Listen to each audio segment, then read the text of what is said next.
Welcome to Girl Choose Yourself, where we're trading self-doubt for self-trust and settling for soaring. I'm your host, Eimear, and together here we're building the confidence to create lives so deliciously bold that they scare us a little. In the best possible way, of course, because life's too damn precious and too short to stay cozy in our comfort zones. It is time to choose ourselves for life so damn fabulous and soulfully fulfilling that we have to keep pinching ourselves to check if we're dreaming. Let's do this. Hi, and welcome back to the podcast. I'm Eimear, your host, and today we're going to talk about building confidence, even if you identify as somebody who's very quiet, somebody you've been described, or you describe yourself as quite reserved or shy or introverted. Because here's the thing, confidence is for everybody. It's not just the domain of the extroverts. It doesn't have to be loud. It really is a skill that benefits us all. And I want to, democratize it and pull the curtain back on how you build it. Because many of the people that I think I used to anyway, look up to and say, oh, they're so confident. And then I got to look behind the curtain a little bit and kind of went, oh, you're an introvert. You're not. I thought confidence was for the extroverts and the loudest people in the room. Not true. And I think for many of us, well, maybe this will kind of resonate. Maybe you're overthinking before you speak. You're sort of self-editing before you allow yourself to speak. Or perhaps it's the idea of, you want to put yourself out there, but you just too nervous. You just can't muster the courage, the confidence to be able to do that, and you're feeling quite stuck. Or maybe you feel like I used to, the confidence was for other people. So by the end of this episode, I'm hoping that you will have seen that that's not the case. It's for us too, and that you will take away from this episode 3 powerful practices that I'm going to share with you that I feel that you can start using immediately, that you can start building your confidence.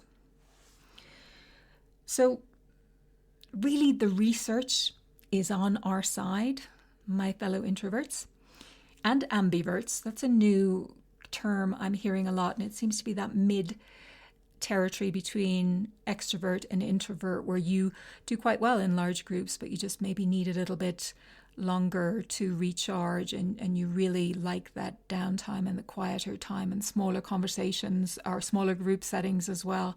I think I may be an ambivert, but anyway, interesting to hear that new term. But the research really shows that confidence isn't this personality trait, that you're born with, and you either have it or you don't. Do you remember that old advert? Was it like for a makeup brand? I think it was Maybelline, like maybe she's born with it. Maybe it's Maybelline. And it's Maybelline, right? They're not born with it. Some people are, very few, but most people have built their confidence. And many studies actually show that introverts make better leaders because we tend to listen more and maybe reflect and think more deeply before we act. And so it really is about, the truth isn't about confidence, is that you don't have to be the loudest person in the room. You don't have to be the loudest person in the room. It's not all about, look at me. It's about trusting yourself enough. Trusting yourself enough to be exactly who you are. So I remember, I think anybody who feels this nervousness and doesn't feel very confident, you can track that back, and you've probably got a little story in your past about a time that felt very difficult for you. And I just have a story about, I was in school, I was in elementary school. I was quite young, and I have this excruciating memory of, like, just thinking about it now is making me deeply uncomfortable, being in a classroom and being humiliated by a teacher. And I'm sure she thought she was doing the right thing, and it was a teaching moment for me. But I was a very young girl, and I had been chatting at the back of the class, just an energetic young child in school. And I guess teacher was not having the best of days. She kind of lost her temper and called me to the front of the classroom to explain what I had been talking about, and she just humiliated me. She made me stand there, and it was like an interrogation, and it just kind of ripped into me and then shamed me and sent me back walking to the back of the classroom again. And I never forgot it. And I think for years afterwards, I just decided, I just needed to be quiet, that my voice shouldn't be heard. And I think also I had this message in my family. I'm one of 7, and I think my mother was just very busy. And it was like, children are seen and not heard. And that permeated me too. It's like your voice doesn't matter. It shouldn't be heard. And so for years afterwards, I kind of perfected this art of hanging back. In class, I wouldn't really raise my hand. Even if I knew the answer, like I was a relatively good student, quite studious. And I just became, I guess, what was expected or wanted was like quiet, reserved, sort of reticent, careful. And that really fed into this perfectionism later. Don't offer it up. Don't risk sharing that thing unless you're absolutely sure that it's perfect and it can't be attacked. And you do nothing when you're in the grip of perfectionism. You produce so little because you're just not prepared to risk it. So it took me a long time to grow out of that and to learn my way out of that. And I don't want that for you.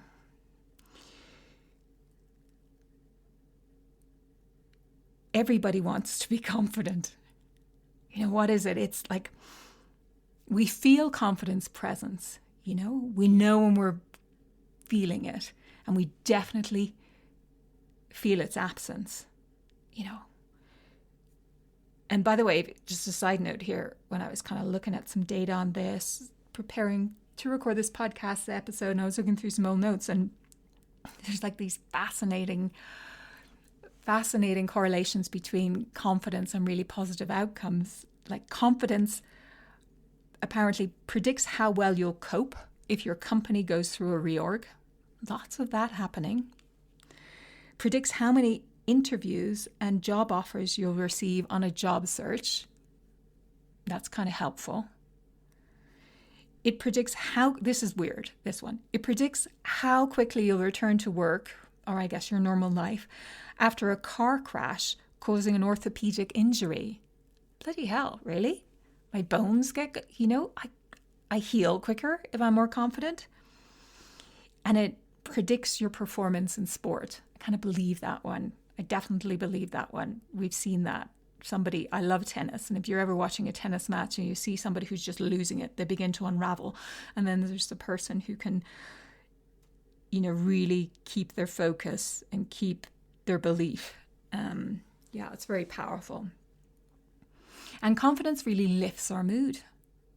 And it has this impact of quieting our anxiety, because what confidence is doing, essentially, is projecting a successful outcome into an uncertain future. It's projecting a successful outcome into an uncertain future. That's pretty useful. Because when you think about it, anxiety and depression do the exact opposite. They project negative consequences into the future. And so they drain our confidence. So here's my definition of confidence. Confidence is belief with boots on. It gets to work. Confidence is the bridge between believing and becoming. So if you like equations and you're kind of mathematically minded, I think it's best expressed as belief times action times purpose. So if you believe, like I believe, I am, I can, but you don't take any action and you're not clear on purpose, then it's just wishful thinking. And if you're taking action without belief, I don't really believe myself, or I don't believe that this action will result in XY outcome, and you don't have any purpose, so the action isn't in a direction, then you're just involved in busy work. And then if you have purpose, so you're clear in that vision and what's important and what matters to you, but you don't believe in yourself, and you don't believe that you can, or that if you take this action, it can result in a result that's in line with your purpose, you don't take action, then you're just dreaming. You're just dreaming. So let's get into it and kind of begin to learn what builds confidence, because it's pretty darn useful and it feels pretty damn good too. Let's begin and get into it. I'm going to share a quote from one of my faves. Again, if you listened to last week's episode, I was quoting and talking a lot about Marcus Aurelius and his book Meditations, and here I am again, so go buy that book. Love it. Marcus Aurelius said this: our life is what our thoughts make it. And Ralph Waldo Emerson, he also echoed this. He said, a man is what he thinks about all day long.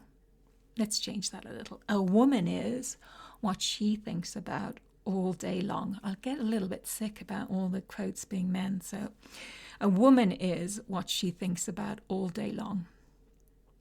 So we're looking at what's our thoughts. Such an important part when we're building our confidence. And a question that I find really important to ask ourselves when we're thinking about building confidence is my present way of thinking consistent with the level of success I'd like to experience in my life? Is my present way of thinking consistent or in alignment with the level of success I'd like to experience in my life? Typically, no, let's be honest, because it's like there's these two sort of themes of voices that are going on in our head, and I call them like the ally voice and then the saboteur voice. So every time we're facing a challenge, it's like we're at a fork in the road, right? And we have a choice about which voice we're going to amplify. All day long, we're talking to ourselves. We're talking to ourselves all day long. Our minds are like a meaning-making machine, and it's very noisy, right? If you've ever tried to meditate and you sit down and you just kind of quiet yourself in a quiet space, and then you kind of tune in to what's going on between your ears, it's extraordinary how noisy it is. And so we want to build our confidence. We really want to choose the ally voice. And when you do, you sort of enter into this success spiral, really. Each small step forward begins to build momentum. And your confidence will grow because you're building up that ally voice. You're speaking, you're amplifying that which is positive, encouraging, motivating, and that is basically saying kind and nice things about you. I can, I am capable, I am a competent speaker, I'm a great presenter. Whatever it is of the challenges that you're up against, amplifying that voice really, really helps. And it sort of builds upon itself and it compounds. And we have to really become intentional about that. Because if you let the saboteur voice dominate, you sort of slip into what is like almost like a sewer spiral. It's just, every hesitation just reinforces doubt. Delays just deepen disappointment. It all becomes pretty murky and shitty. You've got to ask yourself, what do I most need to remember when I'm being attacked by this saboteur voice, the one that keeps bringing up the doubts and telling me I'm not good enough and eroding my confidence? What do I need to have ready to counter that voice? And you need to write those things down, because that's how you feed the ally voice. And there's something really important that I like to remember. We're cluttered with thoughts in our minds. And our minds run like on these almost like daisy chains of association. If you are thinking about success, thoughts of failure will inevitably follow. There's nothing wrong with you or that. So if I were to say black to you right now, your mind would probably serve up to you immediately the opposite, white. That association of opposites is sort of locked into the constructs of our language, and we're thinking in language. So we're not trying to repress the saboteur voice. We just need to understand that it's going to be there, but we don't need to amplify it. We get to choose which voice that we amplify, and we want to focus on and amplify our ally. I think that's really important. It's our essential, it's the norm for the human mind operating system, for it to serve up doubt. Do not waste your time trying to suppress it, conquer it, or any of that BS. It's just there. It's just part of the operating system, and we get to choose what we do with it. And we're not giving it very much attention is the choice. Okay, next thing. The second thing is the importance of the mind-body connection. There's this myth as well that like confident people don't feel nervous, which is nonsense. Again, feeling nervous and feeling fear is really natural and normal. It's an important part of the survival mechanism of the species. When you look at this, I want you to really get in tune with your body. We often try and think ourselves into feeling more confident. Amplify the ally voice, and then notice what's happening in your body when the saboteur comes along. If you're about to do a big presentation or something, if you're going on stage to deliver a speech, if you're, going to press the button to go live on Instagram, whatever is that challenge that activates your nervous system, you really just want to tune into your body. And the sensations of that nervousness are pretty much the same as what it feels like when you're excited. The body is doing the same thing. It's getting ready sort of to perform in a way. And we just want to down-regulate the system a little bit if we're going to perform. So you just want to notice and normalize what's happening in the body. Oh, okay. I'm doing something out of my comfort zone. And okay, feeling my heartbeat a little bit faster, tightness in my shoulders, really tuning in. We're looking to befriend the whole experience of being a human and just breathing into it. Top tip, it's really simple. Box breathing. If you want to calm your nervous system. So it can often go into almost like fight or flight with the excitement, with the nervousness. And you just want to bring it down a little bit. It needs to be up if you're going to perform and do something new, but you don't want it to be too high that it interferes with your performance. So lots of people who are presenters or performers will have a number of rituals that they go through to basically just take the very top of that nervousness down a little bit, so we're more in the ready to perform zone rather than, oh my God, I'm having a heart attack. You will find your rituals, but here's a simple one. It's called box breathing. If you inhale for a count of 4, hold the breath as you're full for 4, 1, 2, 3, 4, and then you exhale for 4, 1, 2, 3, 4, and then hold empty for 4, 1, 2, 3, 4, and then repeat that cycle. So it's an inhale for 4, hold full breath for 4, exhale for 4, and hold empty for 4. And just that cycle 4 to 6 cycles will calm down the nervous system.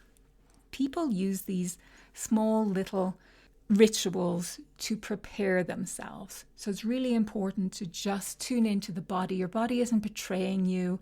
You're not losing it. It's completely natural for the body to feel that surge of energy. And then what we do when we're building confidence is not to be telling ourselves a story about what that means. Like, oh my God, I can't do it. That's the saboteur voice. It's like, oh, feeling excitement, feeling tightness, down-regulated a little bit, getting ready to perform. I can do this, amplifying the ally voice, noticing the saboteur voice, not amplifying it, and taking a little edge off the heightened nervous system, sort of going into that fight or flight, just tapping it down. And I've been around some really high-profile speakers, and I've never seen one who doesn't have a ritual that prepares them and manages their nervous system for when they're doing, when they're taking on a new challenge. So it's when you're feeling it, you're with the best of the best. They all feel it. They all feel it. It's just how you respond to that feeling. And that's why you want to really tune into that body connection and not let it run the show. You just have to come into your body, notice it, be okay with it. Be okay with it. It's completely normal. And just find your own practice and ritual for acknowledging it, preparing it, and getting a little bit of down regulation so it doesn't interrupt your performance. And that takes time. That takes time and that takes practice. And anyone who's selling you a quick fix here is, snake oil. Okay? Okay, now I want to tell you a story about the importance of attention and focus. And I don't play golf, but I love this story. And it's a story about an Irish golfer. And his name is Padraig Harrington. And it was the 2007 British Open. And it really illustrates beautifully this relationship between attention, how we control our attention, which is this third point that I want to make and for you to take away, and confidence. So he was on the cusp of winning the British Open golf tournament back in 2007, one of golf's most prestigious prizes, and he had a one-shot lead on his rival, whose name was Sergio Garcia, and there's just 2 holes to go. So he was completely in the zone, feeling really confident, until as he described it, he just got this little twinge of doubt, just at the top of the backswing. And that tiny doubt was enough, and he sliced the ball straight into the water. And then at the final hole, again, disaster struck, another ball in the water. And he said afterwards that he'd never experienced this reaction in his life. I've now lost the Open. This is irrecoverable. And he said he just wanted to throw his golf club away and give up. And he was just humiliated and embarrassed. He'd choked in his mind. And his confidence had completely dissolved. Here was a real professional who had held it together in so many tight moments before, and it was just got away from him. And then here's where it gets really interesting. So his caddy, who is a guy named Ronan Flood, stayed right by his side, and all he did was repeat one simple message over and over again to Harrington. And it was this: one shot at a time. You are the best chipper and putter in the world. One shot at a time. He did not try and convince Harrington that he could still win the tournament. He didn't give him some big motivational speech. He just really narrowed the attention and the focus on the immediate next step. Chip, putt, that's it, nothing else. And then something remarkable happened. Harrington says that he stood there And he got really excited about it. And he said, I don't think I've ever been more in the zone than in that chip shot that he then took in his life. And he said this, it's really easy to hit a good shot when you're feeling good. And it's really difficult to hit a great shot when you're feeling bad. And doesn't that resonate just in life generally? When we're feeling bad, we don't tend to do our best work, do we? So those two shots, the next two shots, just focusing on what was right in front of him, won him the tournament. He went on to win the playoff against Garcia, and then he won the whole Open. And it was just that repetition, one shot at a time. You're the best chipper and putter in the world, one shot at a time. And then later that night, Harrington said to his caddy, they're all celebrating. Harrington has done all the press conferences afterwards, all elation and everything. And he's sitting down a quiet moment afterwards with his caddy. And he says to him, Ronan, I thought I'd blown the Open. And so did everybody else in the world, except you. You believed in me. And Ronan Flood started laughing. And when Harrington asked him, hey, what's so funny? And he said, well, I thought you had too. I didn't think you had a chance. And the power of the story isn't about positive thinking, just think happy thoughts. It's about attention. It's about attention, because what Flood did for Harrington was he made him focus on the next step, just the next action. He amplified that ally voice in, you're the best chipper and putter in the world.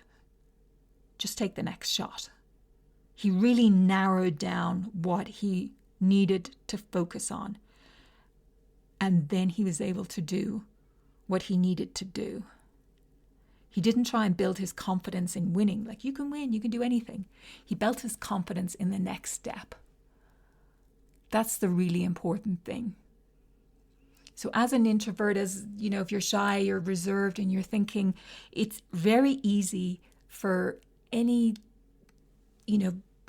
nascent confidence that we're beginning to build to just collapse when we're trying to think about everything that we want to achieve and do. And sometimes it prevents us from doing the next thing. We just need to recognize we can't control the outcome, but we can control how we show up. We can control the action that we take, just the next right step. Just focus on that. We can choose what gets our attention. And that's hugely important when we're building confidence. So let's just bring this all together. Real confidence, genuine confidence, especially for us quieter folks. It comes from choosing which voice to amplify, the ally or the saboteur. Yeah? It's working with our body, not against it. Don't ignore the sensations in our body. We come into the body, make it okay, and we adopt our own rituals. And you can do the box breathing for being able to find that okayness with how our body is experiencing the emotions. And thirdly, we manage our attention and our focus. And we're looking at the next best step and not letting our mind wander and spiral, thinking about all the things. Focus and attention. So this is what I want you to remember. It's a skill. You build it. It takes time. Even people like Padraig Harrington, who may be very confident sportsmen in their area of expertise, will have moments when just that twinge of doubt, the little twinge of doubt on the backswing, and things can collapse for a while. That everybody experiences doubt, and everybody can learn to be confident anyway. And it's really important to remember this, because lots of people think that it's going to come, it's sort of this magical quality because it feels so good when we're feeling confident. It takes work. The dictionary is the only place where success comes before work. You have to put in the time. Belief with boots on is what confidence is. You got to build it. Yeah? Belief times actions times purpose. Together they create confidence, and they all have to be fostered and practiced. Thank you so much for choosing to spend this time with me today. If you enjoy the episode and it resonated with you, please consider subscribing and share this podcast with someone you know who would benefit from the message. If you'd like to take things a step further, you'll find some free and paid resources in the show notes. And until next time, in the unlikely event that no one has told you this yet today, let me have the profound honor of reminding you that you are truly magnificent and the world is a far better and brighter place because you are here with us all.